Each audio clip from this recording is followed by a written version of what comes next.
Hello, my dear students. Hope you all are studying well. I am Sushmita and welcome back to my channel, The Study Desk. Today I am going to discuss the MCQs of normal distribution so that you will be able to solve questions based upon normal distribution. And if you haven't subscribed to my channel, please do subscribe and press the bell icon, and don't forget to share it with your friends so that my videos benefit all. So let's get started. Here's the first MCQ.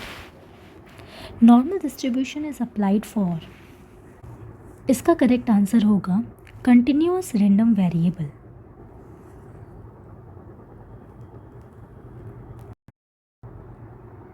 Next, the shape of normal curve is.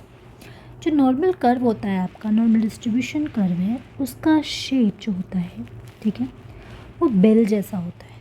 ठीक है, आप देख पा रहे हो कि एक bell जैसा बन रहा है. ठीक है, तो इसका करेक्ट आंसर है बेल शेप्ड. ओके, तो नॉर्मल डिस्ट्रीब्यूशन जो कर्व होता है उसका जो शेप है वो बेल शेप्ड होता है. Normal distribution is symmetric about. जो नॉर्मल डिस्ट्रीब्यूशन है वो सिमेट्रिक है मीन के लिए. ठीक है, तो इसका करेक्ट आंसर है आपका mean. Next, for a standard normal variate the value of mean is. Standard normal variate में जो मीन की वैल्यू होती है वो ज़ीरो होती है.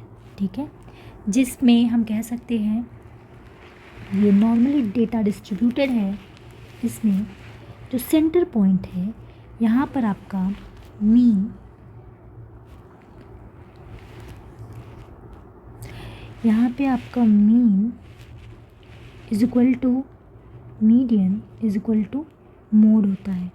ये क्या होते हैं? ज़ीरो होते हैं. ठीक है, next, the area under standard normal curve is. जो नॉर्मल कर्व होता है ना, उसका जो एरिया होता है ना, पूरा टोटल एरिया, क्योंकि ये जो सेंटर से स्प्लिट होता है ना, ये जो होता है 50% होता है और ये 50% होता है, और ये टोटल जो होता है ना वो होता है आपका 1. ठीक है, 1 होता है, तो इसका करेक्ट आंसर आपका होगा 1. Next, the standard normal curve is symmetric about the value. तो इसका करेक्ट आंसर आपका 0.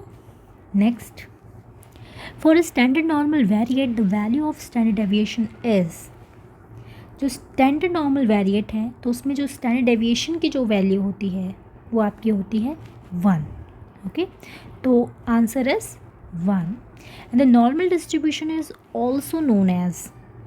नॉर्मल डिस्ट्रीब्यूशन को गॉसियन डिस्ट्रीब्यूशन के नाम से भी जाना जाता है. ठीक है, next, skewness of normal distribution is. जो नॉर्मल डिस्ट्रीब्यूशन का जो स्क्यूनेस होता है वो ज़ीरो होता है. ठीक है, next, for a normal distribution its mean median mode are equal. क्या इसके mean median mode are equal होते हैं? तो yes, true.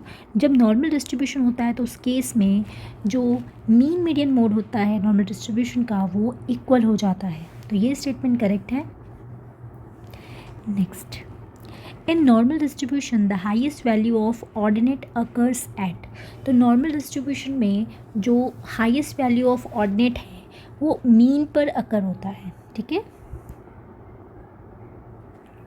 Next, the shape of the normal distribution curve depends upon its standard deviation. ठीक है, यानी जिस तरीके से जो उसका डेविएशन है चेंज होगा उस नॉर्मल डिस्ट्रीब्यूशन का, उस हिसाब से नॉर्मल जो कर्व है उसका शेप चेंज होगा. ठीक है, तो स्टैंडर्ड डेविएशन पे ये डिपेंड होता है. Next, the value of constant e. जो ई आपका कांस्टेंट है ना, उसकी वैल्यू क्या है नॉर्मल डिस्ट्रीब्यूशन के अकॉर्डिंग? तो इसकी वैल्यू है 2.7183. Okay, next, in a standard normal distribution the value of mode is. Standard normal distribution में we all know that mean is equal to median is equal to mode. ठीक है, ये तीनों equal होते हैं और ये 0 होते हैं, ठीक है। तो इसका करेक्ट आंसर है 0। Next, in a standard normal distribution the value of median is, median की वैल्यू भी क्या होगी, 0 होगी। नेक्स्ट, तो ये रहा आपके MCQs। अगर आपको कोई भी डाउट है तो आप कमेंट सेक्शन में मुझसे पूछ सकते हैं। आप मेरे वीडियो को अगर पसंद कर रहे हैं तो उसे लाइक करें और अपने दोस्तों के साथ इसे शेयर करें और मेरे चैनल को सब्सक्राइब करें। आप मुझे इंस्टाग्राम पे भी फॉलो कर सकते हैं। Thank you.